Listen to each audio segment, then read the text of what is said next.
And by the way, you talked about private audits. Have you been doing some private audits? You got reached out from people personally or through Code4Rena?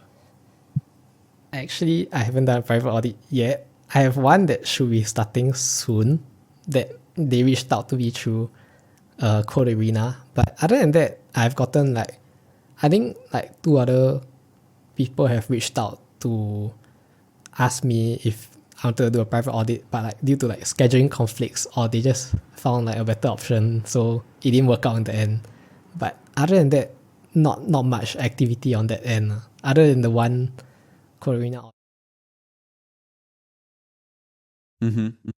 So you have one through Code4Rena, right? Through the profile, someone booked you, which is cool. Okay. So guys, I'm telling you, if you're a protocol owner and you want a killer auditor, reach out to MiloTruck through LinkedIn or through Code4Rena. He's amazing, really. Read his reports and get amazed.